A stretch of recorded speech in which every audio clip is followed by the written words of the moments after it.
journaliste, mais est-ce que vous avez des échos de ce qui se passe en France? Comment en France la situation est-elle perçue par le public? Alors, les échos que j'ai de France ne s'améliorent pas en fait. C'est-à-dire qu'on a des gouvernements français qui sont de plus en plus inféodés en fait à la propagande de guerre américaine et qui verrouillent complètement les médias, y compris même les réseaux sociaux. On commence à voir des attaques très importantes sur les sites de réinformation qu'on peut trouver sur Internet ou même dans les réseaux sociaux personnels. Et donc la guerre va continuer à être masquée par cette propagande de guerre. Et il y a aussi la lassitude, parce que maintenant ça fait plus de 3 ans que ça dure. Donc effectivement, il peut y avoir un problème de lassitude et d'assoupissement de la tension.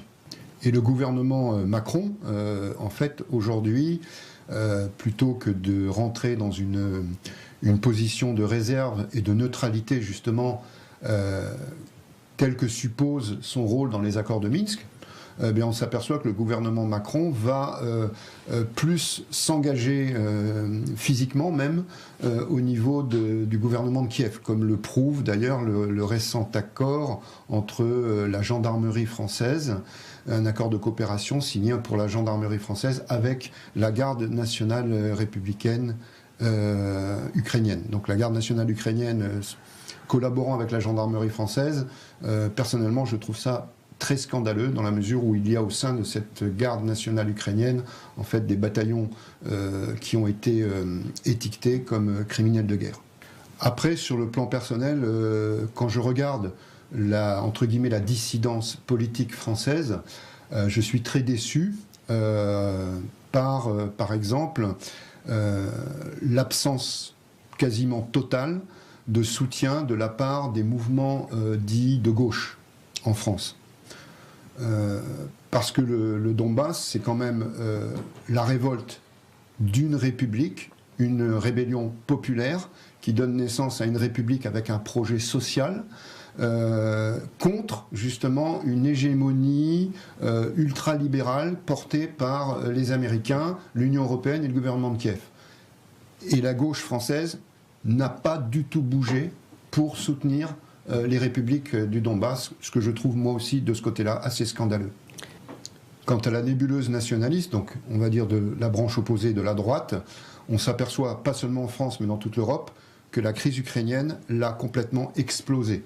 D'un côté, on a ce que j'appelle moi les réactionnaires qui vont être plutôt des nostalgiques, agitant des flambeaux et des symboles, on va dire, fascistes, qui vont se rapprocher du discours ethnocentré de Svoboda, de Price Sector, et de l'autre côté, on a plutôt des conservateurs.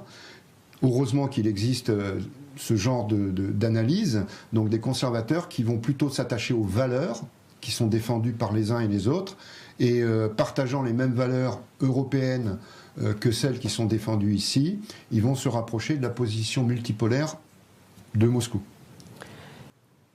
Erwan, vous qui êtes quelqu'un qui est venu dans le Donbass de l'extérieur, comment vous voyez la perspective du monde, du pays ukrainien dans le Donbass? Je pense que la conséquence de cette guerre, c'est d'avoir révélé en fait l'artificialité de l'Ukraine, qui était cohérente à partir du moment où elle était intégrée dans le monde soviétique. Quand l'Ukraine était intégrée dans le monde soviétique, elle pouvait vivre d'un seul tenant. Ce monde soviétique ayant disparu, les différences ont ressurgi à la surface, et je pense aujourd'hui, quelle que soit la conséquence de la guerre, que l'Ukraine restera un pays aujourd'hui complètement éclaté. Alors je souhaite bien sûr du fond du cœur, en tant que soldat, puis aussi en tant qu'habitant d'Oktyabrski, un quartier qui est fortement touché par la guerre, que la paix arrive. La guerre n'a jamais été une perspective de vie, un avenir viable pour les populations. Maintenant, vouloir la paix, c'est une chose, mais pas au prix de la liberté. Donc le plus important, c'est défendre les libertés, l'identité et la liberté en général des peuples. Cette expérience militaire me fait, et l'expérience de vie également dans le Donbass, me fait découvrir une dimension, je dirais une dimension de la notion d'empire, qui est différenciée de l'impérialisme, par exemple américain. Cette notion d'empire, pour moi, est une caractéristique et la grande force du monde russe. Elle a traversé les différents âges de la Russie, que ce soit l'âge tsariste, l'âge soviétique ou aujourd'hui l'âge fédéral. On voit une notion d'empire qui apporte un patriotisme qui est au-delà, en fait, d'une identité communautariste. Ce n'est pas un patriotisme orthodoxe, ce n'est pas un patriotisme blanc, ce n'est pas un patriotisme politique. Il y a quelque chose de métaphysique qui unit en fait tous les peuples de Russie entre eux. Et ça, c'est quelque chose qui est extraordinaire pour moi. Dans mon groupe, j'ai un volontaire qui gagnait très bien sa vie comme pêcheur au Kamchatka, et donc vraiment à l'autre bout de ce pays où le soleil ne se couche jamais, comme on dit. Et il est païen, asiatique, et il est venu ici, dans le Donbass, défendre une population russe, européenne et orthodoxe.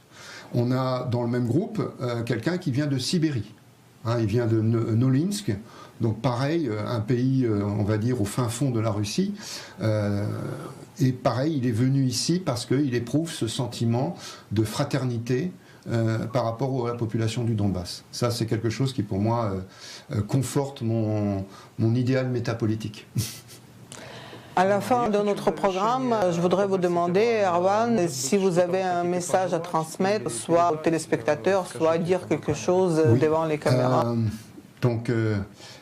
Il y a en Europe une guerre qui fait rage depuis bientôt 4 ans, entre la crise ukrainienne du Maïdan et la guerre civile du Donbass. Cette guerre menace l'Europe, c'est une guerre que beaucoup cherchent à cacher, mais qui fait des morts tous les jours, des blessés tous les jours parmi les militaires et les civils qui sont engagés. Il y a une attention particulière à avoir sur cette zone de conflit, car ce n'est pas un conflit ukraino-ukrainien, c'est un conflit qui a déjà des enjeux et des menaces sur le plan mondial. On est sur une guerre qui s'exprime ici dans le Donbass, mais qui est en fait une guerre internationale menée par un monde ultralibéral contre un monde de dissidents qui essaye de résister à la dictature de la marchandise. Voilà, donc il faut continuer à rester attentif, surveiller ce conflit et essayer de soutenir toutes celles et ceux qui sont engagés, à commencer par les populations des républiques de Donetsk et Lugansk. Merci Erwan d'être venu présenter cette situation. Je vous souhaite bonne chance et je vous souhaite aussi avant tout de la santé et bon courage. Vous avez regardé le programme analytique La Voix de la Vérité. Je m'appelle Vladislav Brig. Notre invité du jour, c'était Erwan Kastel, volontaire dans le Donbass.